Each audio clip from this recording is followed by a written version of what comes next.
Hello साथियों, आप सभी को हमारी तरफ से गुड इवनिंग।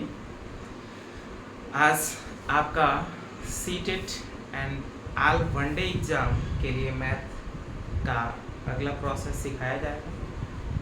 सबसे पहले तो आप लोग अपने में एक जुनून पैदा करिए। जिस चीज़ की तैयारी कर रहे हैं उसके लिए तो आपके मन में एक जुनून होना चाहिए, जिससे आप अपने हौसलों को इतना बुलंद करो कि आपको कामयाबी के पीछे नहीं भागना पड़े, कामयाबी खुद आपके पीछे भागे। ठीक ना? इतना आप बुलंद बनो। ठीक, जैसे कहावत नहीं है, हमसे टकराकर मुश्किलों को अब पीछे मुड़ना पड़ेगा।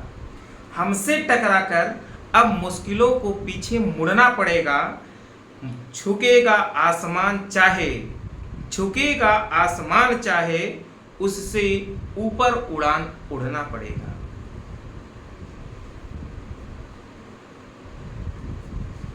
चलिए साथियों, आज हम आपको मैथ में सबसे पहले आज हम आपको रोमन अंक के बारे में बताते हैं कि रोमन अंक कैसे निकाला जाता है, किस तरीके से रोमन अंक हम लोग ज्ञात कर सकते हैं, इसके बारे में आपको जानना जरूरी है।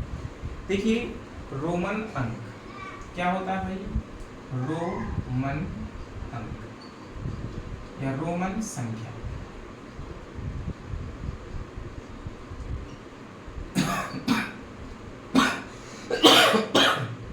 रोमन संख्या तो लगभग 10, 12, 25, 50 तक सबको याद होगा। रोमन संख्या कैसे बनती है, क्या प्रोसेस है, सुनिएगा। जैसे रोमन अंक में एक को हम लोग रोमन अंक में कैसे लिखते हैं? ऐसे लिखते हैं, या कुछ लोग ऐसे भी लिख देते हैं, आई बना देते हैं, ऐसे, कोई डाउट नहीं। दो को हम लोग कैसे लिखते हैं? डबल आई लिख देते हैं, ऐसे भी लिख देते हैं। तीन को क्या लिखेंगे? ट्रिपल आई लिख देते हैं। ठीक, चार को हम लोग क्या लिखेंगे? अब चार को लिखने से ना आपको समझना है, थोड़ी सी बातें आपको अच्छे से समझनी है। देखिए, चार को लिखने का मतलब है कि चार आई नहीं लिखते। अब चार जो है 5 के नियर आ गया ना, तो 5 का क्या होता है? वी होता है। 5 का क्या होता है? वी होता है। तो 5 में से अब आपको समझना है, जैसे ये 5 हमने लिख दिया, ये वी हो गया। अगर इसके दाहिनी तरफ संख्या लिखते हैं तो वह संख्या 5 में जोड़ी जाएगी। अगर इसके बाईं तरफ संख्या हम लोग लिखते हैं तो वह संख्या 5 में से घटाई जाएगी। बात समझ में आई नहीं? जैसे अगर 5 लिखा हुआ है, इसके तरफ हम लोग दाहिने तरफ 2 आई बना दिए, तो इसका मतलब ये 5 2 कितना होगा? 7। ठीक, अगर ये 5 लिखा हुआ है, इसके बाईं तरफ हम लोग 1 आई बना दिए, तो इसका मतलब ये 5 में से 1 क्या होगा? घट गवा। 5 में से 1 घट गवा भैया, तो हुई कितना गवा? 4। ये आपका 5 है और ये आपका 7 है और ये आपका कितना होगा भैया? 4 होगा। अगर हम लोग 5 के दाहिनी तरफ अगर आई बना देते हैं तो क्या हो जाएगा? इसका मतलब 5 में 1 जुड़ गया भैया, 5 1 कितना होगा? 6। अगर 5 में हम लोग 3 आई बना दे तो कितना हो जाएगा? 5 3 कितना होगा? 8। अब फिर 9 को लिखते समय ना हम लोग ध्यान देते हैं कि 9 को यहां से नहीं लिखेंगे। 9 अब आपके पास जैसे 4 तो 5 के नियर था ना, अब 5 के नियर 6 भी होगा, 7 भी होगा, इसके अकॉर्डिंग 8, 3 डिजिट चलते हैं। 3 उसके बाद नियर, फिर आपके चलेंगे 6 7 8 3 डिजिट, फिर उसके बाद 9 जो है 10 के नियर आ गया, तो इसके 10 के नियर देखेंगे। ठीक है, तो जैसे अब यहाँ पे 5 में हमने दाहिनी तरफ लिख दिया तो 5 1 कितना होगा? 6। लेकिन हमने 5 में बाईं तरफ लिख दिया तो कितना होगा भैया? 4। अगर 5 में हमने 2 जोड़ दिया तो 5 में हम 2 जोड़ेंगे कितना हो जाएगा? 7। 5 में अगर हम 3 आई लगा देंगे तो 5 3 कितना हो जाएगा 8। अब देखो 10 से लिखा जाएगा कौन 9, क्योंकि 9 जो है 10 के नियर है। तो 10 का क्या होता है x होता है, इसके बाईं तरफ लिखेंगे तो घट जाएगा, दाहिनी तरफ लिखेंगे तो बढ़ जाएगा। इसका मतलब x लिखे के बाद अगर एक रे पहले आई लगाए देबो तो 9 हो जाए, एक रे बाद आई लगाए देबो तो कितना हो जाए 11 हो जाए। बात समझ में आई? तो इस प्रकार से रोमन अंक हम लोग लिखते हैं और यही है कला पूरे रोमन अंक लिखने की। अब आपको जैसे बोला जाए कुछ बातों को आप अच्छे से याद रखें। जैसे आपको कुछ बातें ऐसे याद रखनी है, लिखिएगा, हम आपको दिखाते हैं। जैसे आपकी बातें हैं क्या कि आपको पता है 10 को क्या कहते हैं x कहते हैं, 20 को क्या कहते हैं डबल x कहते हैं, 30 को क्या कहते हैं बोलिए टेबल x कहेंगे, लेकिन 40 को क्या कहेंगे 40 और 30 के 10 के नियर अबाउट नहीं है कि 4x लिख देंगे, नहीं लिखेंगे ना, कैसे लिखेंगे इसको? अब इसको लिखने के लिए ना आपको क्या आवश्यकता है बोलिए। अब इसका मतलब ये 50 के नियर हो गया 40 ना, जब 50 के नियर 40 हो गया तो पहले तो आपको समझना है 50 का क्या होता है। देखिए LCDM आपको याद होना चाहिए, लाला चौधरी डीएम है, LCDM लाला चौधरी डीएम। L का मतलब होता है 50, C का मतलब होता है 100, D का मतलब होता है कितना 500, M का मतलब होता है 1। लाला चौधरी डीएम LCDM आप याद रखें। अब 40 देखिए आपको लिखने के लिए 50 की आवश्यकता होगी, तो 50 का क्या होता है L में से अगर इधर x लिख देते हैं तो 10 माइनस हो जाएगा, तो कितना आपका हो जाएगा 40 हो जाएगा। लेकिन अगर यही देखिए 50 का तो आप जानते ही हैं L होता है ना, लेकिन अगर आपको 60 लिखना है तो L में इधर x लिख देंगे तो प्लस हो जाएगा, 50 10 कितना हो जाएगा 60 हो जाएगा। बातें समझ में? तो यही प्रोसेस आप लोग पूरे रोमन अंक में करेंगे और आपका क्वेश्चन बनेगा ही बनेगा। और इस टाइप के क्वेश्चन आपके सीटेट में एक पूछे जाएंगे, कहेगा कि जब महात्मा गांधी का जन्म हुआ था 2 अक्टूबर 1889 तो 69 है, सॉरी सर 1869, तो बताइए उस समय उसको रोमन अंक में लिखिए। 1869 को रोमन अंक में लिखिए, या तो बोल देगा जब भारत स्वतंत्र हुआ था 1947 को रोमन अंक में लिखिए। तो ऐसा क्वेश्चन आपसे पूछा जाएगा। आपको क्या करना है सुनिएगा ध्यान से, आपको याद रखना है सिर्फ LCDM बोलो LCDM लाला चौधरी डीएम है, लाला चौधरी डीएम है, ठीक। अब जैसे आपको लिखना पड़े कितना जानते हैं, जैसे आपको लिखना पड़े 123, बोलिए कितना लिखना पड़े 123, तो 123 को आप कैसे लिखेंगे, आप लिखेंगे 100 प्लस 20 प्लस कितना लिखेंगे 3, तभी तो आपका होगा 123। तो 100 का रोमन अंक कितना होता है बोलो, 100 का रोमन अंक C होता है, 20 का क्या होता है डबल x होता है, 3 का क्या होता है टिबल i होता है, तो C डबल x टिबल i ये क्या हो गया 123।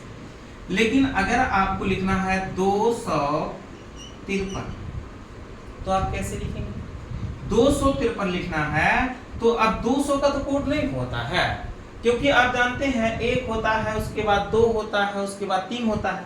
तो जब 1 का आपको पता है, सुनिएगा 1 का क्या होता है i होता है, जो 2 का क्या होता है डबल i, तो डबल i का है हो गया।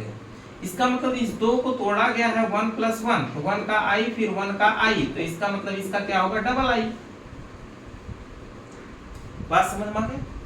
अगर 3 की हम बात करें तो 3 को 1 + 1 + 1 में तोड़ा गया होगा, इसलिए i तीनों का i होगा, 3 i होगा।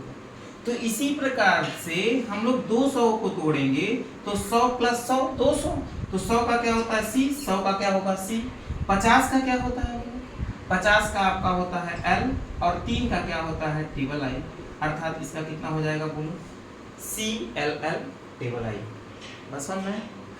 जैसे अब हम लोग लिखते हैं थोड़ा सा और आप लोग समझें। जैसे हम लोग कहें 378।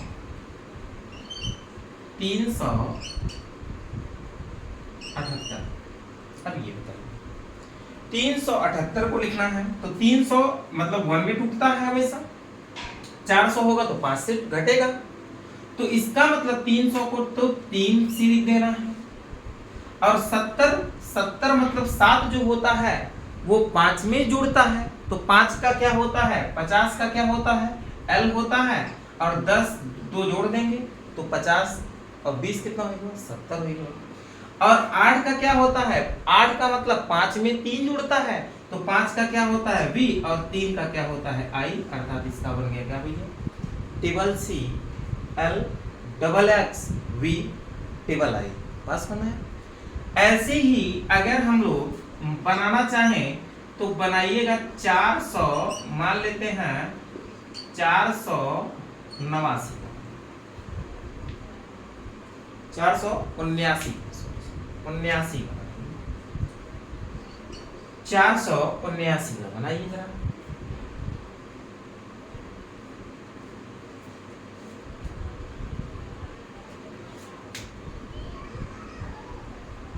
बन गया होगा। 400 का क्या होगा बोलो, 400 का मतलब 500 के नियम पर आया, क्योंकि 4 जो है वो 5 से टूटता है, तो 500 में से आपको 100 घटाना पड़ेगा, तो 500 का क्या होता है आपका D होता है। अब D में से 100 का किसका होता है C, तो इसके बाईं तरफ लिख देंगे तो घट जाएगा, दाहिनी तरफ लिख देंगे तो क्या होगा जुड़ जाएगा। और 70 का कितना होता है बोलो जी 70, 5 2 7, तो 5 का क्या होगा बोलो 50 का क्या होगा आपका 50 का होगा L, और 20 का क्या होगा डबल X, 9 का क्या होगा बोलो 10 में से घटेगा 10 का I, और उसके बाद 9 को घटा दो। इसी प्रकार से बना लेंगे।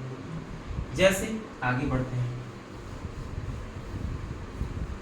अगर हम कहें 637 को बनाइए तो 600 किस में टूटेगा 500 प्लस 100 तभी तो 600 होगा, और 30 किस में टूटेगा बोलो 30 आपका टूटेगा बोलो मतलब 10 प्लस 10 प्लस 10, और 7 किस में टूटेगा बोलो 7 में टूटेगा 5 और प्लस 2, मतलब 2 तो होता नहीं 1 प्लस 1 होता है, तो 1 का आई।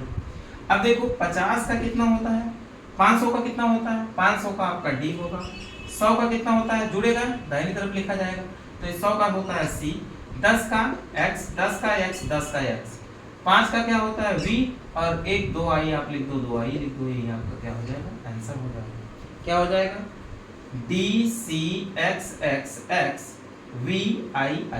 बात समझ में आपको दिक्कत नहीं होनी चाहिए। जैसे और आप एक बात समझेंगे, अगर किसी संख्या के ऊपर ठीक है, अगर किसी संख्या के ऊपर हम लोग बार लगा देते हैं तो वह संख्याएं जो होती है ना हजारा में पहुंच जाती है। हजारा का मतलब ये है, जैसे सुनेंगे अभी तो 4 और अभ्यास कर लो आप, मुझे लगता है जैसे हम लोग कह दें 937 का बनाएंगे, 937 का बनाएंगे तो 900 का मतलब 1000 के नियर पहुंच गया, 1000 के नियर पहुंच गया तो हजारा में से घटेगा, हजारा में से घटेगा तो हजारा का क्या होता है M में से कितना घटाएंगे 100 का मतलब क्या होता है C, तो ये क्या हो गया 900 बन गया। अब 3 30 और 7 37, 30 का क्या होगा टेबल X होगा, 7 का क्या होगा V, 5 होगी 5 और 2 7 होगा, आपका क्या हो गया CM table X V double I। ठीक, अगर हम इसी प्रकार से और बढ़ा दें, जैसे मान लेते हैं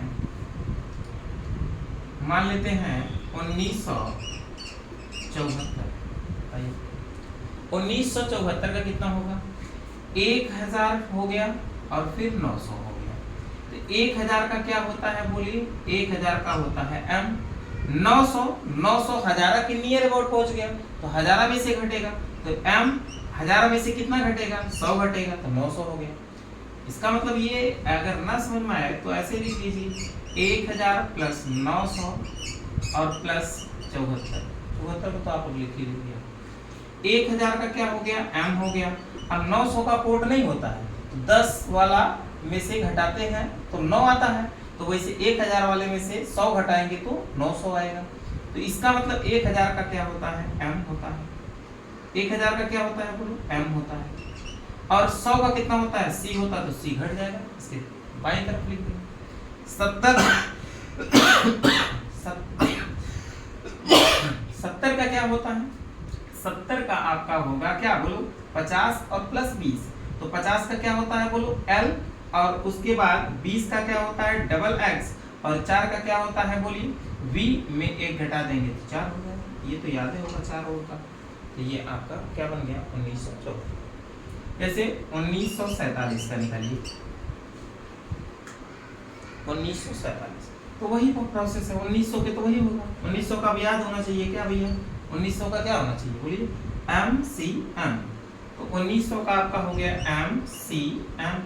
अब 47 को सिर्फ आपको लिखना है, 47 का मतलब 50 माइनस 10, 50 का क्या होता है L में से 10 माइनस कर दो 40 हो गया।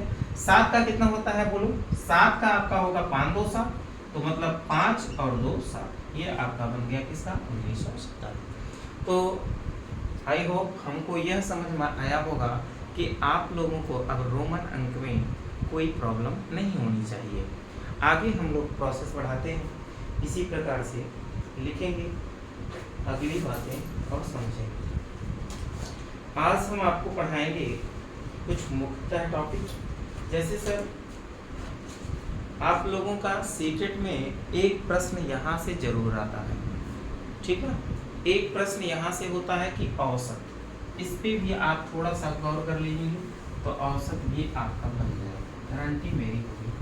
थोड़ा सा स्लो पढ़ा रहे हैं तबीयत गड़बड़ होने के कारण, इसलिए आप लोग थोड़ा सा मैनेज करिएगा, नेक्स्ट डे से आपका क्लास बेस्ट चलेगा। ठीक, देखेंगे औसत। औसत होता क्या है, जैसे औसत का मतलब है सर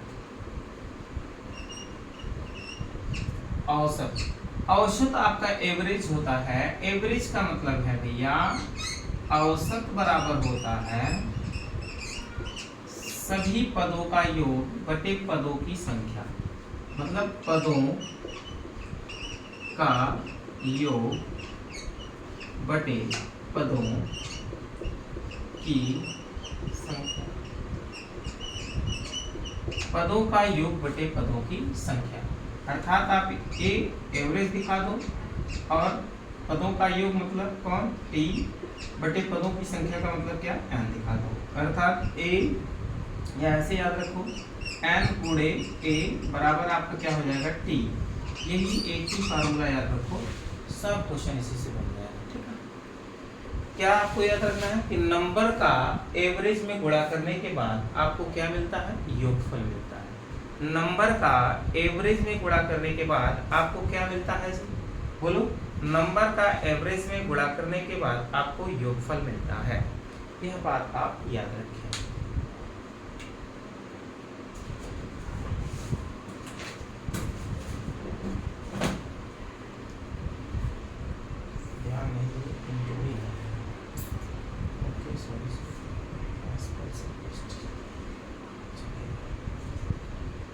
चलिए आगे हम अगर कहते हैं, जैसे सुनिएगा, अगर हम कहें कि 5 7 19 11 17 और उसके बाद कह दें 3 13 का औसत ज्ञात कीजिए।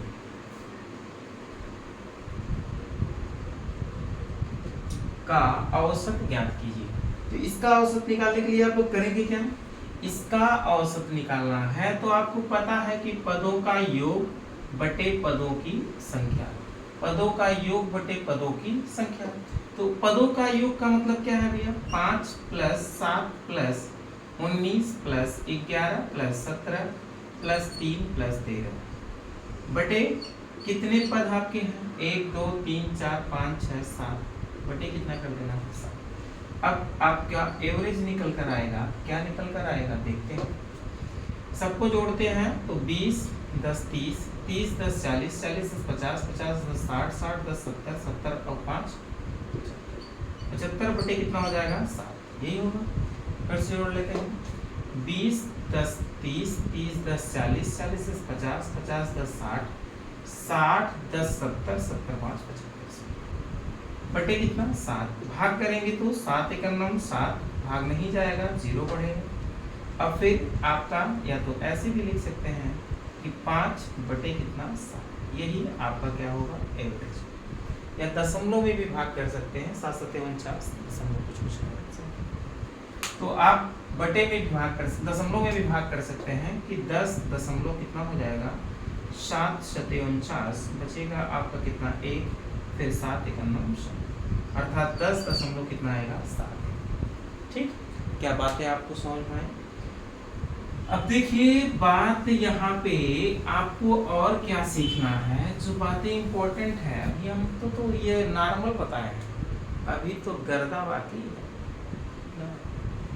क्या करना है सुनिएगा, जरा ध्यान से समझिएगा बातों को। अगर दी गई संख्याओं का सर्वांतर समान हो, दी गई संख्याओं का सर्वांतर समान हो, जब सर्वांतर समान होगा तो उसका औसत क्या होगा, यह बात आपको याद। तो उसका औसत बराबर होता है, औसत बराबर प्रथम पद प्लस अंतिम पद बटे आपका होता है। तो यह औसत है, कब के लिए है भैया, जब सर्वांतर हो समान। जैसे कहने का मतलब मेरा क्या है, यह मतलब है कि जैसे 2 4 6 8 10 dot dot dot dot dot dot dot dot 120 या ऐसे और बढ़ा दें 520 का औसत बताइए।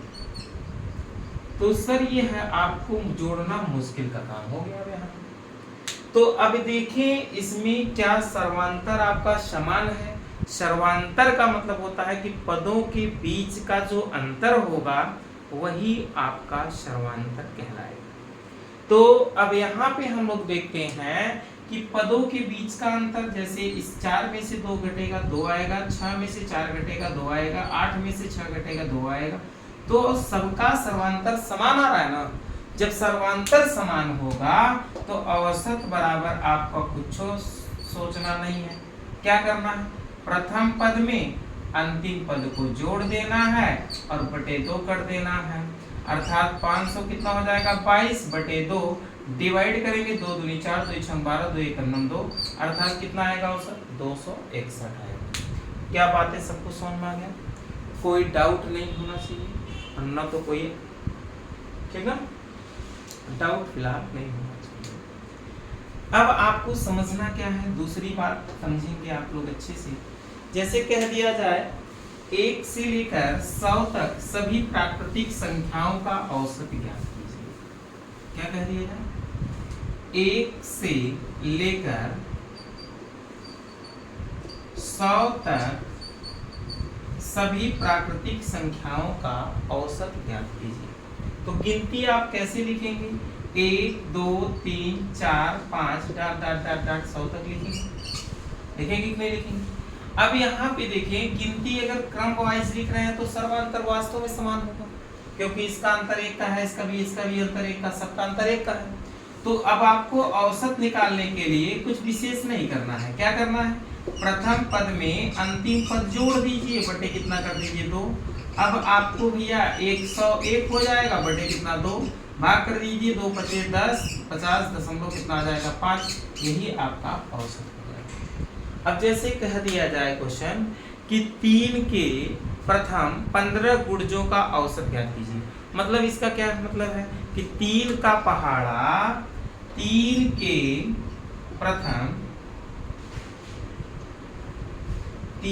प्रथम 15 गुणजों का औसत बताइए। 3 के प्रथम 15 गुणजों का औसत बताइए। मतलब 3 का पहाड़ा आपको प्रथम से लगाकर 15 तक पढ़ना है। तो 3 का पहाड़ा प्रथम से 15 तक पढ़ो। तो 3 एकम 3, 3 दूनी 6, 3 त्रिका 9, 3 चौका 12, टाट टाट टाट 15 3 कितना है भैया 45, यही करना है।